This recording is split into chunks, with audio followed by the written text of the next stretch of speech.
Hey everybody, and welcome back to another episode of the Speak Plainly podcast, where we speak plainly about things that matter. I'm your host, Owl Medicine, and today's topic is going to be all about taking good notes.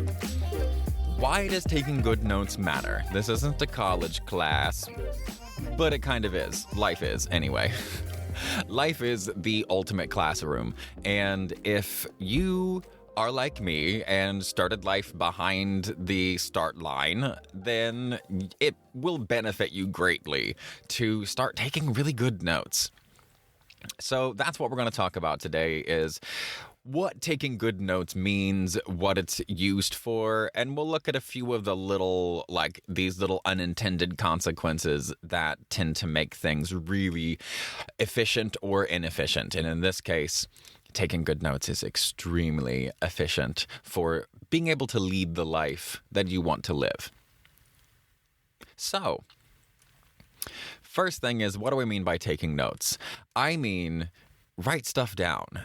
Really, you have to externalize things. And I don't care if it's actually writing things down. I prefer to write things down. And I think most people start this way. So, first step of taking good notes is to actually take good notes. You got to write stuff down. Write down your ideas. Write down your thoughts. Write down your feelings. One of the issues that most of the world has right now, at least most of our modern world, is we're extremely overstimulated. We're constantly fighting this uphill battle of having too much to do and not enough time and not enough energy. And we're really good at just consuming more stuff that can give us more energy, and we have incredible technology that allows us to do that with fairly low, pain, if you wanted, there wasn't as many ways to get fake energy 100 years ago between the coffee and drugs and pharmaceuticals and all of this stuff. There wasn't nearly as much opportunity for us to be able to just crank up our chi level to be able to do more. We had to do what we could do with the amount of chi that we have. Now, in our world, we have tons of things to do and tons of ways to supplement our chi. And that means that we can get going, and we can build a momentum in our life that is hard to put down because it's really enjoyable. And in that momentum, in these whirlwinds, how many times do you have awesome ideas or have this really cool thought go through your head and then you try to recall it a little bit later and you can't? How neat would it be in 10 years, in even maybe 10 days, to actually look back at the things that you thought?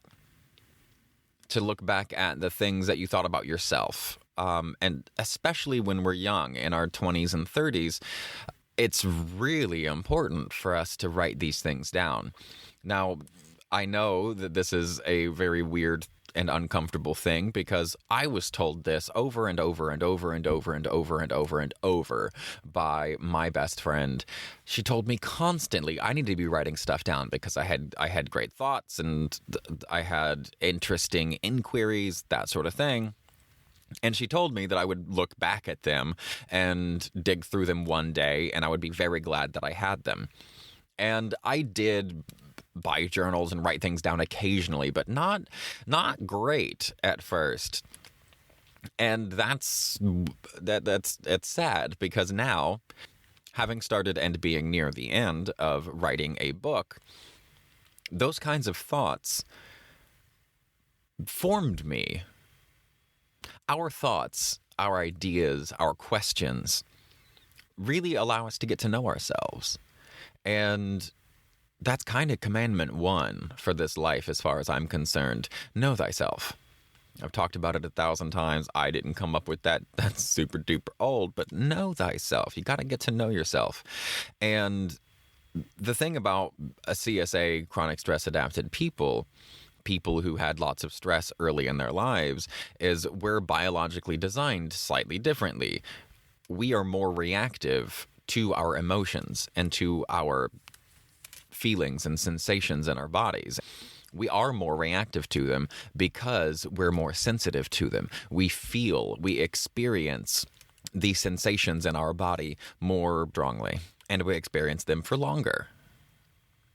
So it's easy for us to identify with our emotions and our sensations, and our prefrontal cortex isn't really able to do its job.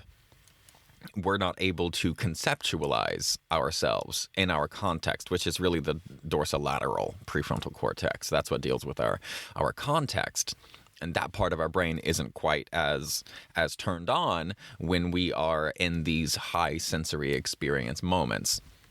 So if we write stuff down when we're in those moments, when we have these sparks of insight, even if you don't look at them for a really long time, write it down, keep them in a little journal. Let them be as disjointed as hell. It doesn't matter. Let them be super disjointed. I'm so glad that I have any of my writings and ideas from when I was young. I found poems and journal entries that I maybe only did, like, there were a couple of years where I found like 3 journal entries for the whole year. And that's just because I wasn't doing it. I was young. I was in my early 20s. I had other things to do, like live life rather than take notes on it. But at some point, it really pays to start taking notes on it, because that's how we get to know ourselves. Because if we can't tell what the context is, what our context is because of our strong emotions at a moment in time, writing these things down to be able to look at it later both allows us to get to know our own internal workings by looking at what we wrote, but also looking at where we belong in society and our peer groups and our professional experiences and professional hierarchies. We start to understand all of those things when we reference back and we look at our good notes and we understand the context that we were in there at the time and that we're in now. Taking good notes is really helpful for traumatized people. So that's the first thing. Taking any notes is really helpful for traumatized people because it allows us to find ourselves. It allows us to observe ourselves in a non-judgmental way, hopefully. So I told you that you could write stuff down or you could do it differently. There are lots of ways that you can take notes. I just had a visit with a friend of mine who is a circus acrobat and a phenomenal juggler. And when I was talking with him, we were talking about like my process with my book and his process working on a one-man show. Now, that's just one of the things that he's doing. He's on a 42-foot boat, a 42-foot double-masted schooner circus boat in Greece. And they've been doing shows off of this boat for a couple of years now with him as a part of it, and for years before that, before he became a part of this situation. And as odd and different as it sounds to be writing a book on trauma and to have this wonderful friend of mine who is building performances, it seems strange that we would have so many conversations about the parallels, but boy, did we. We had a ton of conversations about the parallels between our processes. And the heart of it all was that his job as a performer is to be able to find a way within his preferred mode of expression, performance and juggling and physical humor and all of the performance aspect of stuff, which is very different from my writing aspect. To take that medium and to communicate where he is in his life and what he's doing in his life with an audience. And that's actually exactly what I'm doing with my book. I am taking the last 30 years of my life, 35 years of my life here very soon in a couple of days. I'm taking the last 35 years of my life and I'm really coming to terms with every bit of it, the good, the bad, the ugly, the indifferent. And both of these are good notes. Do you understand what I mean by that? Both of these options, both me writing a book, me actually writing stuff down, that's great. That's good notes. Now, the reason I'm able to write the book because I took good notes during my own thought processes and during studying so I could understand for myself and for my own growth and healing how the human mind works, how neurobiology works. I studied this stuff for myself so I could understand it better for myself, so I could figure out what was happening inside of me and find ways to change the things that I really wanted to change. And really all I'm doing with this book is going through and saying, here's the stuff, here's a little blip into my life. I had stuff I wanted to change. Here's what I learned about how to change it. And trying to do that in a fun, engaging, meaningful way. He's trying to do the same thing through performance art. Both of these are good notes. The reason his is still good notes without writing anything down necessarily is he will write stuff down. He will have to write out exactly what he's doing for this kind of one-man performance thing. There's 3 different parts that he's talking about building, and we talked about the arc of it all and what the meaning of it, what the meaning behind it is, and how we can subtly influence the mind of the observer, of the audience. Because really what we're doing, whether we're writing a book or whether we are performing for someone, what allows us to connect with another person, no matter the medium, is saying, this is me and this is where I'm at, honestly. And unfortunately, the reality of who we are and where we're at, honestly, is very dependent upon our emotional states. Which is why today's topic is taking good notes, because traumatized people with trauma in their past, or chronic stress adapted people, our emotions are strong. And so when we feel some type of way, good or bad, the way that we view ourselves changes in that moment. And this is true for everybody, traumatized and not, but it's especially true for people with lots of chronic stress in their life and in their past. We identify with the emotions that we have, so then when we try to conceptualize ourselves, our self-concept is then emotionally determined. And that's the goal of taking good notes, is to no longer have our self-concept be emotionally determined. That is pretty much the only goal. We do not want our emotional states to control our self-concept. That is a recipe for disaster across the board for everybody. Do not let your emotional states be what determines your self-concept. Because that means your self-concept is either always going to be, as I used to call mine, the only thing that stops me from being a complete and utter narcissist is crippling self-doubt. Can anybody else relate to that? Because I said that, I meant that, I've said it for like a decade now. And now it's not quite as true, because I've learned to take good notes, and I have opinions of myself that I have worked hard to earn. And by work hard to earn, I don't mean like striving to prove myself, but working hard as in sitting with all of the discomfort and the judgments and the reality of my situations and the decisions that I have made. That's the work I'm talking about. I do that heavy, hard work to be like, okay, what decisions did I make? What was I ashamed of? What am I proud of? What did they interpret these things as? What did I really mean by it? And really sort stuff to the absolute most detailed description that I can.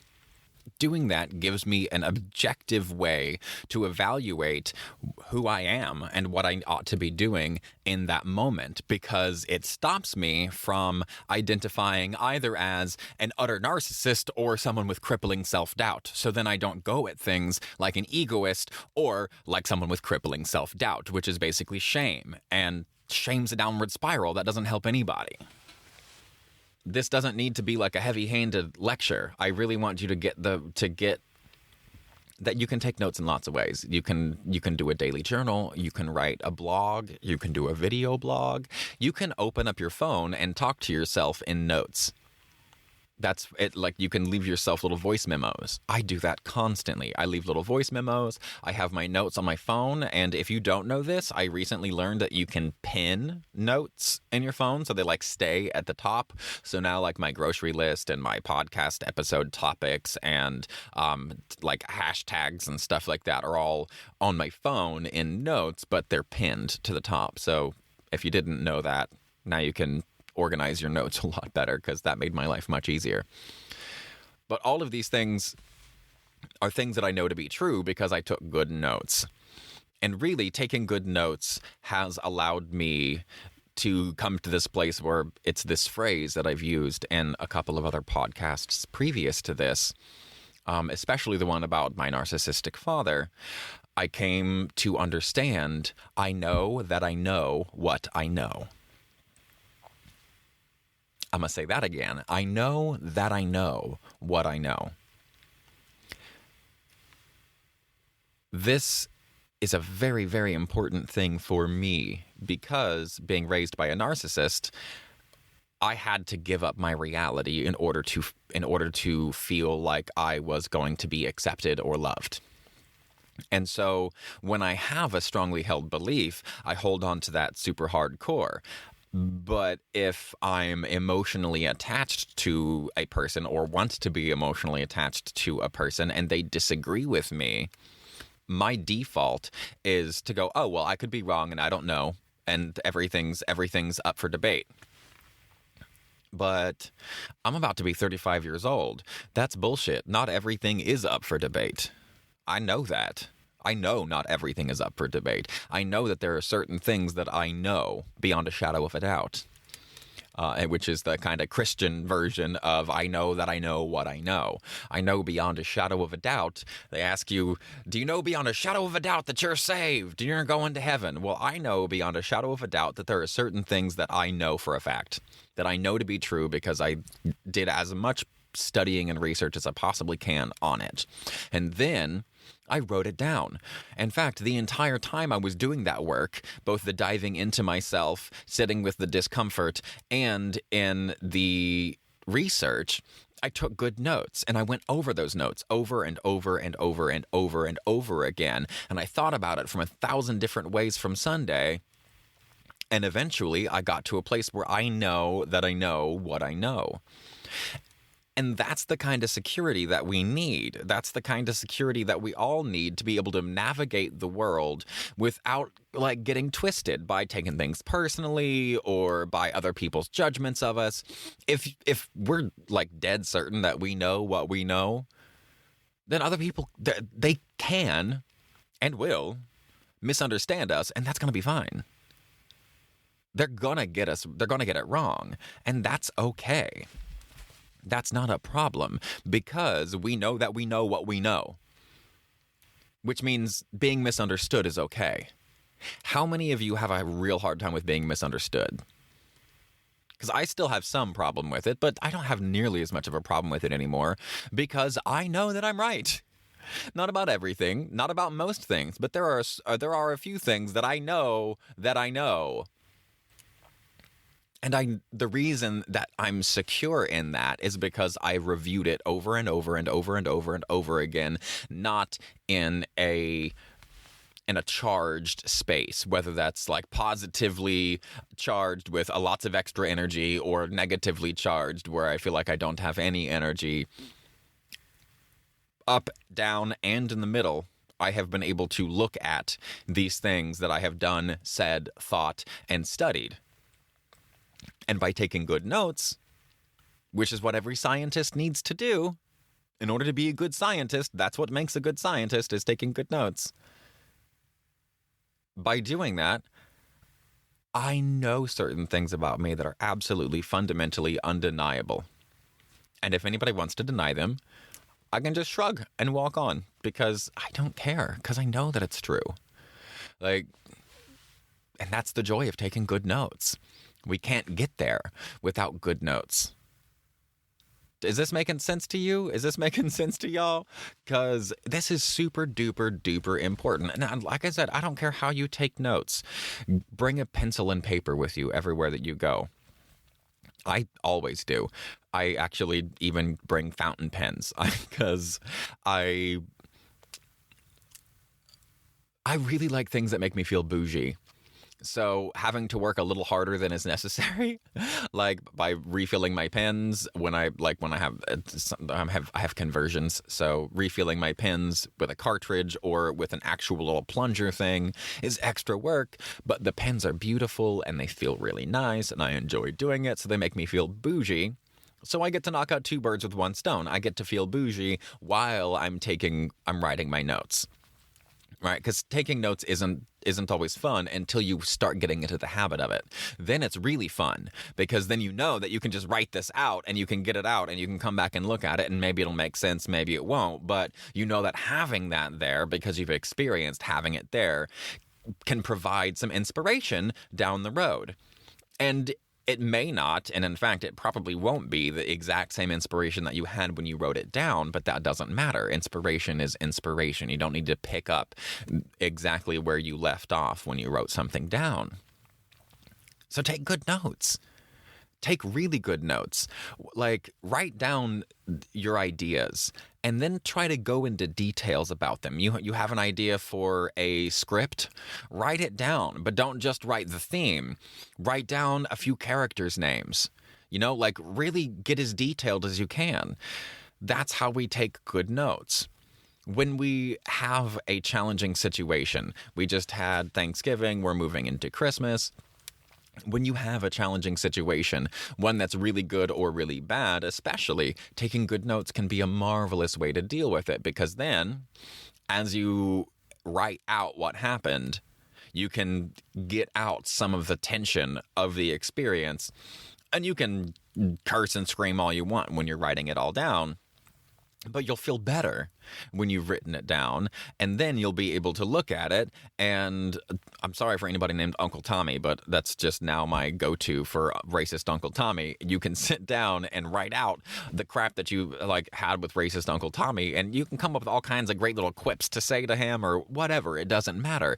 But you taking good notes, writing down your own thoughts, allows you to not only know who you are, to come to know thyself, but it also allows you to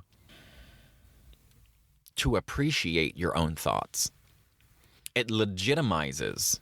It allows you to legitimize. The act of it legitimizes your own thoughts. I mean, when we learn to write papers in schools, you have to just go find black and white proof of something somewhere, in a magazine, a newspaper, a book, or somewhere, an article online, and then you can quote that. The only thing that they did was write stuff down. The process wouldn't be any different from going and just talking to some random person and then writing it down and quoting and quoting them. But it feels legitimate because it's been written down. And that carries through into us taking good notes for ourselves. When we start to take good notes and we go back and look at it, you will surprise yourself with how intelligent some of the stuff that you write is, how insightful some of it is. You will also be like, what in the hell was I thinking? Was I high? Was I on drugs when I wrote this? And that's good too. All of it is a part of it. Part of you is witty and smart and you got clapbacks for days. And then part of you is, duh. That's just the way that it goes for all of us. Writing those things down allows us to get to know ourselves. So when we do have those duh moments, we can be like, yeah, well, I've had those a million times before, and I even sat and read those duh moments and realized how confusing they were. All that does is mean that you're human, but none of that gets sunk into your brain until you externalize it, and that's the purpose of taking good notes. Anytime we're really experiencing life, we're experiencing it We're not thinking about it. It's very hard to experience and observe the experience, because that's what thinking is trying to analyze an experience. So you can't observe, analyze an experience while you're having the experience and fully experience it or expect your analyzation to be accurate. So being able to experience it and then just write down what you're experiencing and looking at that after allows you to get to know yourself more and more and more and more and more. Also, I know that you probably think I'm biased because I'm writing a book, but I'll have you know, I'm a terrible writer. Just not good. I don't think I'm any worse than the average person, but I would say the average person's not a great writer. And that's fine, because most of us aren't writing. So it's not that I'm biased because I wrote a book or I'm writing a book. I'm biased because the shit works. That's why I'm biased. Life is one giant experiment, and you can move through it without writing anything down. You can move through it without taking notes. But the only way that that's going to work for you is if you already have a blueprint.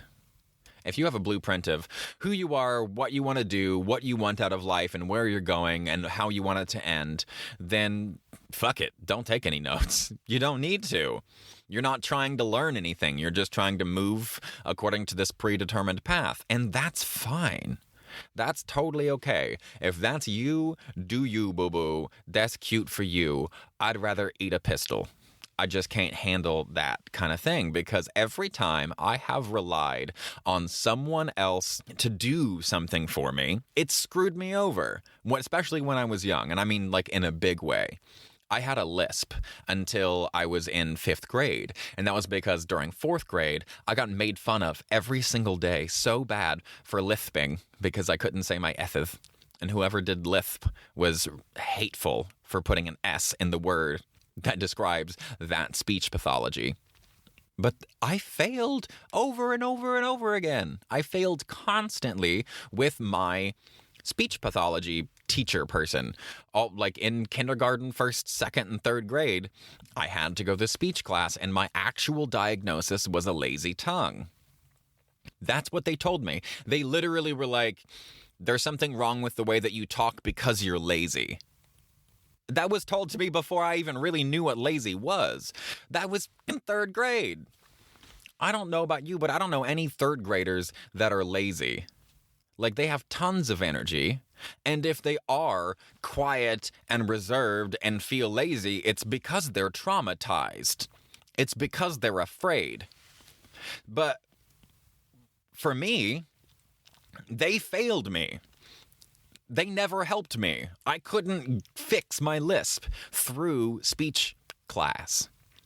But when I got a karaoke machine for Christmas, I used that karaoke machine that whole summer break the next summer, and I sat and I talked into that karaoke machine on a little cassette recorder over and over and over and over and over again, saying every single word I could come up with S's in it and listening back to it so I could figure out how to talk without a lisp, because I was tired of being made fun of. That's been the story of my life. Every time a system has been put into place to help disadvantaged people, it has never helped me. They've never worked. They've always failed. So for me, fuck your blueprint. For me, life is one big experiment. There is no right way. There is no wrong way. We're all making this shit up as we go along. Anybody who tells you different is full of shit, and they're too afraid to recognize that they're just following someone else's lead until the day they die because it's comfortable. Like I said, if that's you, do you boo-boo, but that's not me. And if that's not you either, you're gonna have to take good notes. You have to actually sit down and externalize the parts of you that are experiencing life, your emotions, your mind, your body, your spirit. You have to sit down and externalize them in a way that can be reviewed again. That's what I mean by take good notes. Again, it can be writing, it can be a video blog, it could be a regular blog, it could be performance art, it could be music, it can be many, many, many, many things. But it has to be outside of yourself, and it has to be able to be reviewed later on down the line. And the more detail that you can get in it, the better. Right? Like if what you want to remember from a specific moment is a feeling, then maybe a music piece that you write is perfect for capturing that feeling. But if you are trying to understand the way that you think, you're going to have to use language to do that, because language is how we think. We don't think in some magical, like, amorphous way. We think through the language that we speak. We think in the language that we speak. There were many people in my acupuncture school that already went through medical school in Mexico, but they struggled to just get through the basics of acupuncture school because they think in Spanish. They can talk in English, they're fluent, but they think in Spanish. And that was a challenge for them.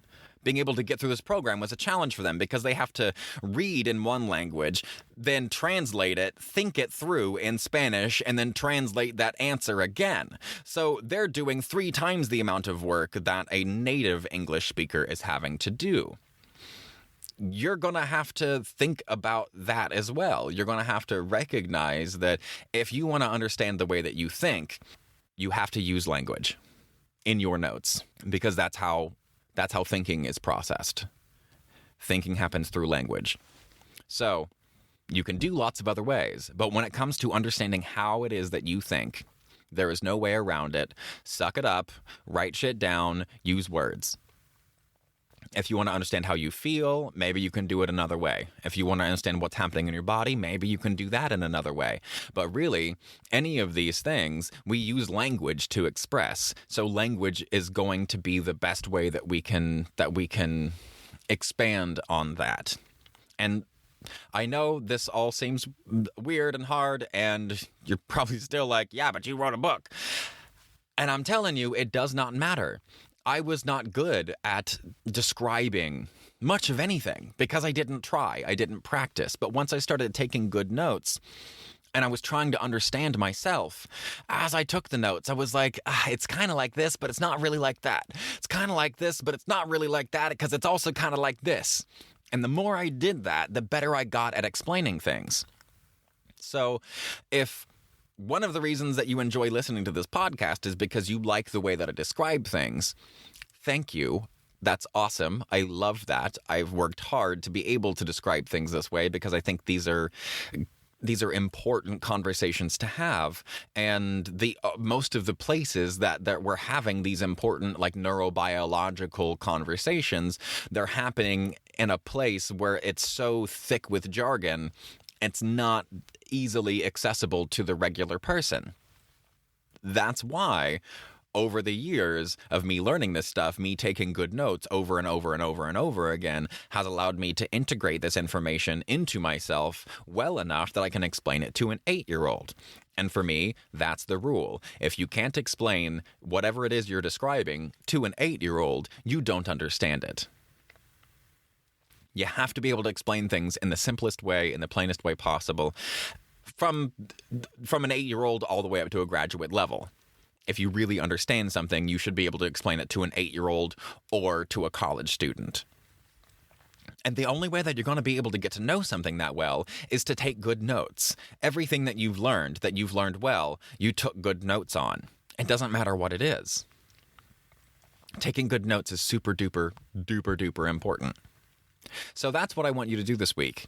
I want you to start taking really good notes. Go get yourself a beautiful journal. And as soon as you get that journal, I want you to find a nice pen. Just a pretty one. It doesn't need to be a fountain pen. It could be a gel pen, a crystal gel pen, or whatever you want. But get 2 things that you find enjoyable. Don't get the cheapest pen. Don't get the cheapest pad of paper, because you want to take good notes, which means you're going to want to enjoy this. So find things that you find like comfortable to hold. like a pen that you find comfortable to hold, a journal that isn't too big, isn't too small, allows you to write in it with plenty of room, and you don't feel cramped. And as soon as you get that journal, I want you to scribble all over the first page and a half even. Because one of the things I know is really hard for people when we buy a beautiful journal for ourselves, we don't want to mess it up. Like, but it's so pretty. So I want you to immediately fuck it up. Just immediately fuck up your journal.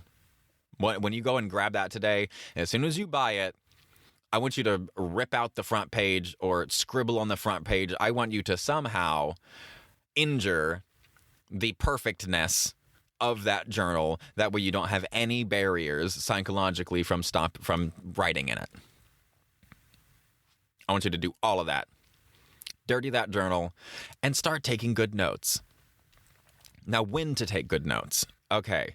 We all have these little moments of inspiration. Those moments of inspiration, I want you to pull out that pad and paper and write it down. You can do it in your notes, but how many times, your notes in your phone, how many times have you had an idea and you go to pull it out and you pull out your phone, and before you even make it to the notes section, you're already on Instagram? Before you ever to make it to the notes so you can write down your idea, you're already on Facebook, or you're already on TikTok, or you're already on LinkedIn, or you're checking your email, or whatever it is.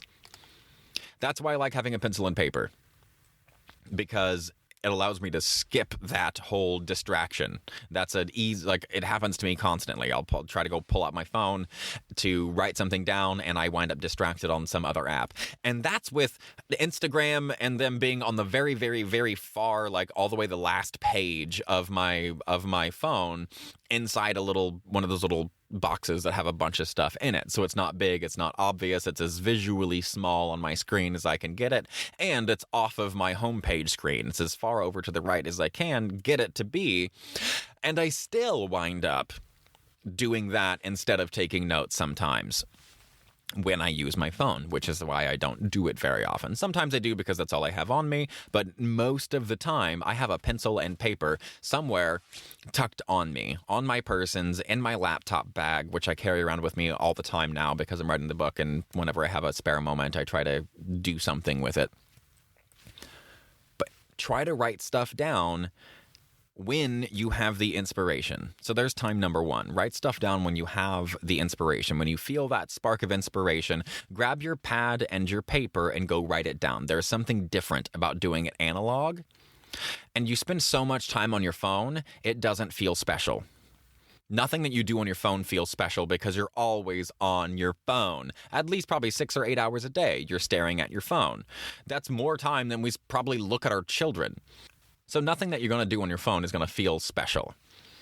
And this is important because you are special. And a huge part of the reason that you aren't taking good notes is because you don't think that you're special. You don't think you're special enough. Like, yeah, I have ideas, but they're the same as everybody else. Yes, you do have ideas, and they are the same as everyone else's. So fucking what? Me too. Like... I kind of struggled a little bit with Gabor Mate's new book. I love it, and I've talked about how much I love it, but also I felt weird because I was very proud, and I am very proud of what I'm writing and the concepts I've been working on for years, and I've developed them quite well. And then I find Gabor Mate's new book, and obviously he's been a huge influence of mine, but his new book is basically saying the exact same thing that I'm saying, and there's been neat things that I'd figured out that were like just extensions of like Robert Sapolsky's work and Gabor Mate's work that were kind of logical extensions that I was like, oh, I feel this way, I think this, and the more I thought about it, the better it got. And then I see these same concepts in his book, and I'm like, well, shit. Part of me is like, awesome, he thinks the same thing that I'm thinking, but then the other part of me is like, yeah, he's already said it, and he is the authority. Who the fuck are you? There's still that feeling of like, who the fuck are you? And that's the feeling that stops us from taking notes. And the answer is, I'm me. There has never been a me before, and there will never be a me again. There is nothing new under the sun. Everything is a remix. So write your shit down. Write it down, get it out, and then over the years, as you have more and more experiences, you will become more and more unique. And because you took good notes, you'll be able to look at these different moments in your life, these different thoughts, experiences, and bodily sensations, and you'll be able to put them together in a beautiful and unique way that is special to you, using the exact same information that everyone else has. But it will be uniquely you. Every musician has a similar problem. There's only so many notes in a scale. And like every song is in a key. And there's only so many notes within that key. There's only so many intervals that can be had. And it's really not that many. So every single song in the world sounds at least a little bit like another song. And all the really good ones sound a lot like another song. Now you know when to take good notes. Take them in the moment, when that moment calls on you. Because as you move through life, later on, down the road, when you're able to collect all of those things and you put them together in a new and unique way that is unique to you, because nothing in it is new, it's just compiled in a specific way. In the same way that you and I are made up of the exact same molecules, they're just organized in a slightly different way. Our DNA is just barely different from each other's. We're all human. They're barely different from each other, but they manifest in unique iterations. You are a unique iteration, and you deserve to be notarized as much as anyone else does. And if you don't take you seriously, no one is going to take you seriously. And by taking good notes, what you're doing, when you review those good notes and you really spend time with it and you're like, ugh, and you're like, what was I trying to get out of this? And what did I mean here? And you actually spend time in that discomfort and in all of that, you become very secure in who you are and you become unfuckwittable. And that's the goal, because if you're unfuckwittable, that basically means that you know how to keep yourself regulated. And as a traumatized person, if you can keep yourself regulated, you win. Fuck it, as a regular person, if you can keep yourself regulated, you win! Keeping ourselves regulated is really hard in a very dysregulating world. And I don't mean all the time, but you win! Because that shit's really, really hard. So taking good notes is a really powerful way for all of us to be able to come to know who we are, what we think, how we feel, the things that lead up to those situations. When we write them down, we write down the things that happened before and the things that happened after. We start to build ideas of how we operate in the world, what our patterns are, what our patterns of thought, what our patterns of behavior are, what our emotional patterns are. And when we know our own patterns, we can know ourselves. And when we review our own thoughts and our patterns, we can come to know ourselves beyond a shadow of a doubt. We come to know ourselves well enough that we can be misunderstood, and that's okay. Being able to be misunderstood is a very, very powerful, powerful tool. It's so freeing. If you know who you are and you can be misunderstood, you're set. And the fastest way to get there, as far as I know, is take really good notes. So that's today's podcast. Take good notes, y'all. Write your shit down. Write your thoughts down. Write your feelings down. Write your emotions. Write your sensations down. Do something with them. Put them out in the world. Because your thoughts, when they're in your head, are both subjective and the object. You are the subject and you are the object. You are observing your own thoughts, which means you are the object, but they're your thoughts. So they're subjective. Something can't be both subjective and objective and get very far. If you really want to know yourself, you can't think about yourself inside your head. You have to write out what you think about yourself and then look at it. There's many ways to do this, but the basic, most fundamental way is actually writing things down. Write them out by hand. Use a pen and paper. Keep it off of your phone, because doing it on your phone is going to make it much less enjoyable. It's going to make it much less unique. It's going to make it much less powerful and important.